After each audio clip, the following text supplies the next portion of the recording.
Come on. Oops. I'm on. All right. Good morning. Get the camera right. Good morning. I haven't been on in a while because I've been so busy. I hope everybody has had a good and productive 2 weeks and full of progression and blessings. I've had many interesting things happen over the last 2 weeks, but most of them good. Most of them good, and other things have caused some introspection, and other things, just were just pretty messed up, and I just had to ride through it. But I'm here, made it back on YouTube, and had a few words I wanted to share, and I promise I am going to only take 15 minutes for this video. So, let me give you an update on what's going on with my house situation. So it's going well, going really well. We closed January 16th. I've been back to the property several times and taken lots of pictures and videos, which I am working on right now. I want to produce a really good video for you to get a good feel of what I'm about to purchase. And I also have been having conversations with the owners, which is very unusual. They always tell you that they don't want the buyer and the seller to communicate during the home purchase. But I have found that in all of my properties, whenever I have had a conversation, direct communication with the sellers, it has made the process go so much more smoothly. Um, Only a few times did it not have a positive effect, but I'll talk about that later. But most of the time, it's been really good. The sellers are eager to give you information, and when they see that you're going to be a good buyer of their home, especially if they've kept their home up and kept their land up, then they open up to you about the problems associated with their house and the problems associated with their land. And they've done all of that for me. Things that I'm definitely willing to deal with. You know what? I'm washing dishes. Let me turn it off. That's loud. One moment.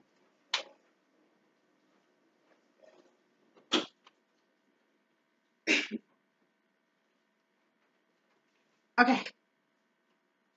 I forgot about that dishwashing. But I remember this thing.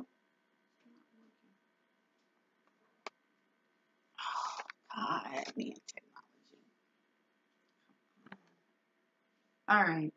Anyway, um, what was I saying? Anyway, I was talking about the owners and how they shared information with me about the home.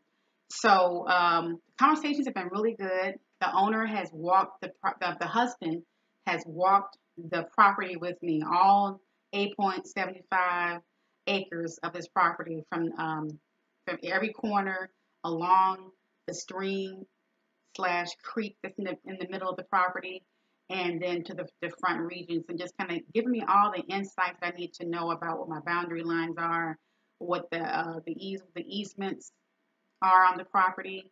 There's lots of little interesting things happening that on the property that have nothing to do with the owner. It's just something that the county or the city is doing. So, and we also talked about, the propensity for flooding, because the area that I'm moving to is known for floods, this town. And there's a river that is exactly across the highway in front of my home where there's like 19 acres of land.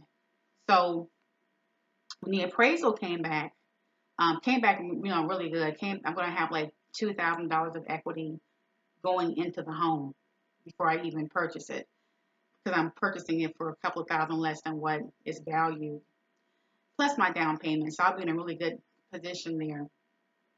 But the appraisal showed two flood areas in the front and the back. So I called up the owner. I said, hey, have you ever had any flooding? And we actually had talked about this before. And he said, we have not had any flooding to affect our home. He said, I took you back to the back of the property where at one point the creek rose up 5 feet. But that's like an indentation. So the way the property is made, it goes down in levels. So the house is the highest point. Then it goes down about 10 feet to another plateau, which is where the other land is. And then it kind of gently slopes down, and you have a flat area and another slope in the flat area. And right there in that area is where it flooded. And it's all woodsy right there. So, excuse me. So he said, if you're going to build anything or build out or plant crops, he said, come back with me and I'll tell you where we've had flooding on the property. He said, but in no time did it ever come near the house. So, I was a little bit concerned, but I said, well, maybe I need to get myself some flood insurance. So I spoke to my lender, because the lender really dictates whether or not you have to have flood insurance. And they said, well, we saw the plot map, we saw the appraisal. He said, your home is not anywhere in the path of the flooding. She said, but if you want to get flood insurance, you can. But on our end, we're not going to demand that you do it. He said, but there are properties where we demand that the buyer gets flood insurance. Yours is not one of them. And so, basically it's up to me. So I'm getting quotes because, the appraiser submitted a map with my house on it, and then they put these off my computer. These pop-ups on the computer are amazing. So there was a map, right? So it showed the highway in front of my home, and then it showed the woods across the highway, and then about, I would say, I couldn't tell the distance. It looked to be about a quarter of a mile where the edge of the flooding could occur or have occurred. And then the same for the back of my property. I would say probably an eighth of a mile back in. So it's good to know that it won't touch the actual house or the pool or the two levels of plateaus, but it's a possibility that it could happen. So I have to look at I have to look at what do I want to put back the back of that property. If I do, am I going to build anything up? Like, do I want to build up a plateau for planting above that flood line? Or do I just want to stay closer in? So, something to think about. But it didn't deter me at all. So, just the fact that we could have those kind of honest conversations felt good. But, as Ronald Reagan would always say, trust and verify. So I called up my insurance company and I said, hey, I want to purchase this home. So in addition to getting an insurance quote from you for this home, I would also like to know about have there ever been any claims on this property? And he looked and said, no, only one claim that was for hail damage, which the owner told me about. Now, doesn't mean there was not any flooding. Does not mean there was no flooding damage. So I had my inspector check to see if he could tell if any of the renovations were designed to cover flooding. And he said in most cases he could tell, and he could not tell if there had ever been any flooding on the property. And he doubted very seriously considering how far away it was from the creek. So that's that. And again, buyer beware. So I am going to make sure that I get some quotes for flood insurance because you never know. There's always a first time for something to, for a flood to reach your home. But what I've noticed is that I have a few neighbors to the left of me that are separated by an eighth of a mile, 16th of a mile each home. They're still there. Everybody seems to be happy. I'm just going to go with it, see what happens. That was that. Other things I've had to deal with have been insurance. So I have other properties, and excuse me, and I have the most recent property is the duplex that I'm renting out right now. So I called up my insurance company again and said, hey, I need to look at my insurance coverage. I'd like to know where I could save some money and what I could cut or lower. Here's what I learned in this process. Let me change this because it looks like I'm falling over here.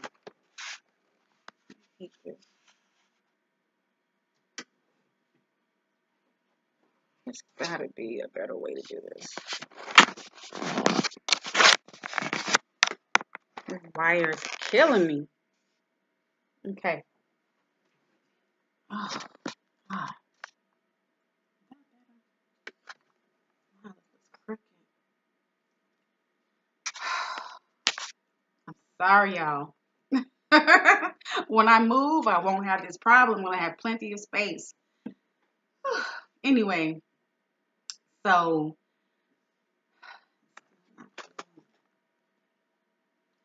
all right, good. So, we talked about insurances.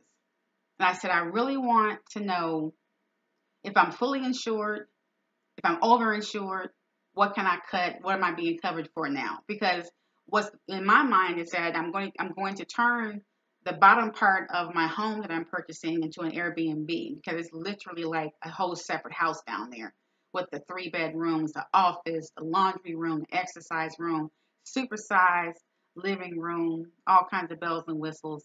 There's a pool, so I have to worry about that liability. So it's all of these things I'm thinking about. I don't want to get sued and have someone come after me. Then I'm thinking about the last duplex I purchased. I have just a bare minimum of insurance coverage on that one for renters, but it covers like a few medical bills. If any of them were to fall down the steps, they could sue me, and that would be it. That would wipe me out.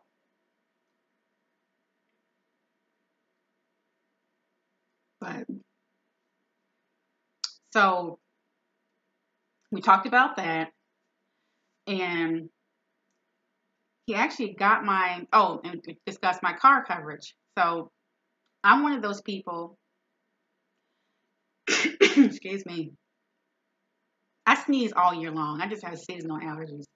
I'm one of those people who, I will drive a car until it blows up. I told you about my 1996 Toyota 4Runner. Long time. I got it in '06. I'm sorry, yeah, not 96. Sold it in 2010. Only because it was down to 2 cylinders. I had to move from California to Atlanta, and I wanted to drive my car across the country, and at the time it was on 2 cylinders because it would have cost too much to fix it. It would have cost like $5,000 to fix the cylinders, and my mechanic had been trying for 4 years to get that car from me. He said, "Oh, give me your Toyota 4Runner. It's a great car. You don't, you need something small and jazzy." I said, "No, I like my 4Runner. I go to yard sales. I haul stuff in this car. I go camping in this car. I'm good. You can't have my 4Runner." But when I had to move back because my mom became ill, I ended up selling it to him because he begged me not to try to drive that car across the country. And my dad was like, "Don't drive that car across the country. Not on 2 cylinders. Come on, it's time to let it go." But I sold it to him for a couple of $1,000s and came and brought myself to Atlanta. But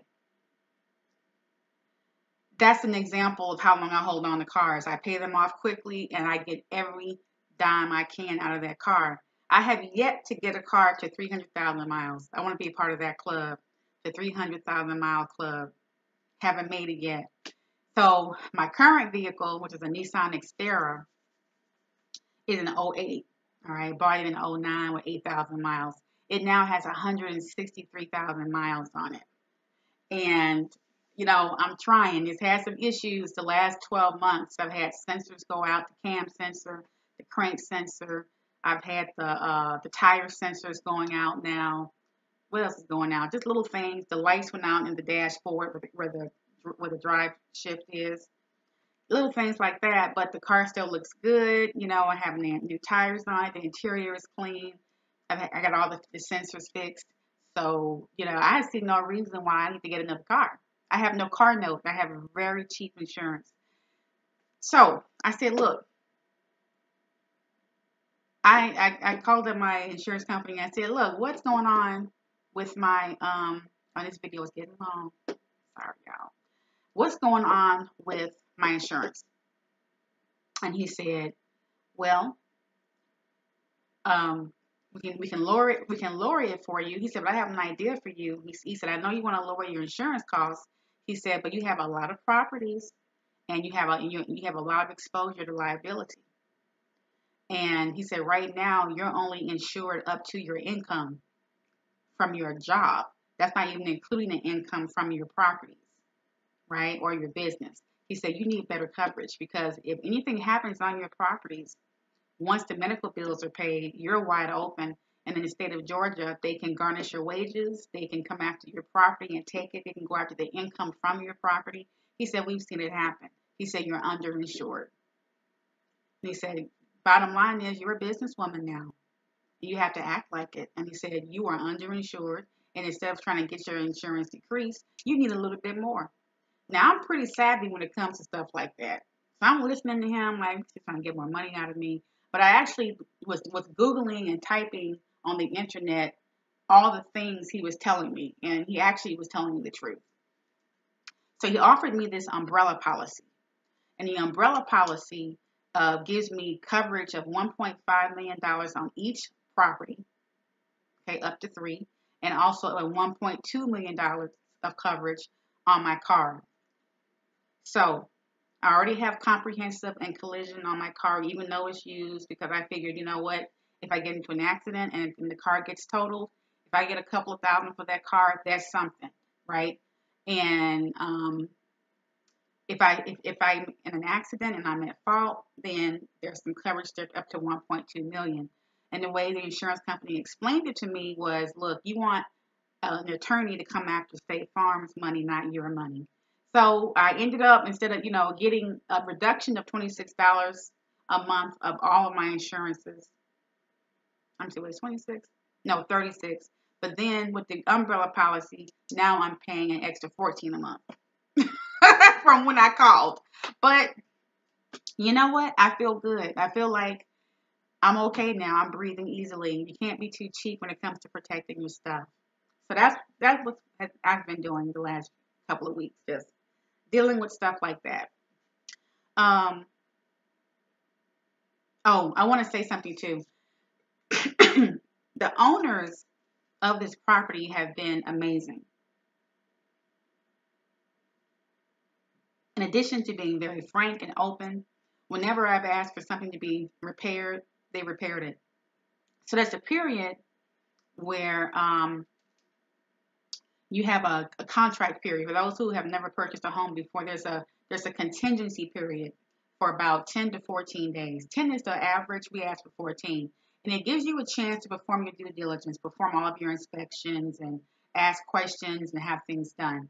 So after I had my inspections, I went back to the owners, to my agent, who went to their agent and said, look, I'd like to have those things fixed before I move in.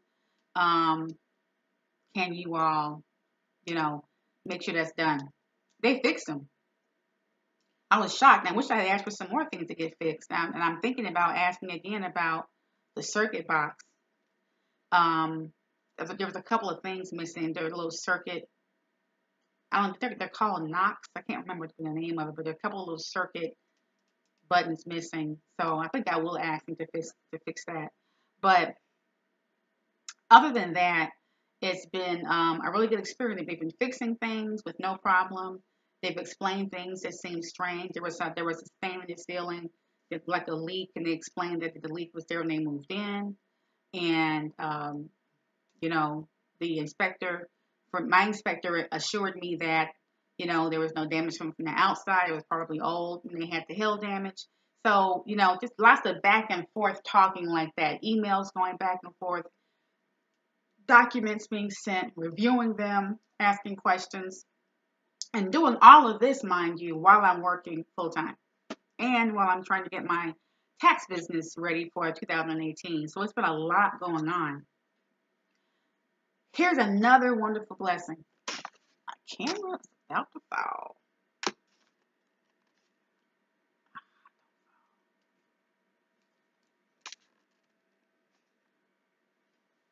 All right. All right. I don't know why I feel crooked. God, you just don't know how I can't wait to get to my new house. Okay. That's going to have to do. So, they told the owner, that their agent, to tell my agent that if I wanted, that they would leave their brand new gas barbecue grill that they've only used twice, and they were going to leave all of these heat lamps that go around the pool, just like 6 of them, and some storage containers to put things in that they use for things, and they're going to leave some tools. they're just leaving the house. They're leaving the washer and dryer. They're leaving an extra stainless steel refrigerator with the double doors. I'm like in shock. And it all works. They're leaving a television on the wall downstairs, a flat screen. And I'm thinking like, I don't know what to think. I said, well, thank you. That's amazing. Yes. Yes, I'll take it. They're leaving all of these things. So for me, this is where the spiritual component comes in when we get blessings. I really believe that to whom much is given, much is required. So that I know that I'm gonna be helping some people soon. I know it. I can feel it. I can feel it. My fingers are tingling. There's something or somebody that God is gonna want me to help, because you don't get all of these things so easily. You don't find what you need and what you can afford that fits your desires and your needs so easily unless there's somebody that's going to need that help. So I'm waiting to see what it is. I can't wait. It's going to be an amazing experience. But these people have been amazing to me. Like really, like they really want me to be comfortable in the home. They're providing a home warranty for all of the equipment in the house. And just pretty much just been, some pretty upright individuals. And in most cases, I've had some bad experiences, which I'll talk about later. But in most cases, I've had some pretty good experiences in the buying and selling process. So I'm going to end this video here because I just want to give you an update. Kind of give you an idea of what goes on in this process, where we are. Like I said, we are closing January 16th. And then we're gonna have some fun, because I already told you what I want to do. I'm gonna build a home out of adobe and out of straw bale on the property. I'm gonna put a farm out there. We're gonna have some horses. We're gonna have some crops. It's gonna be amazing, and you're gonna be able to follow me on this journey, however long it takes. Okay. So anyway, goodbye. I'm gonna start another video because I want to talk. I want to have another video which is just for single mothers. I'm talking to you all next. And this video is getting too long. Bye.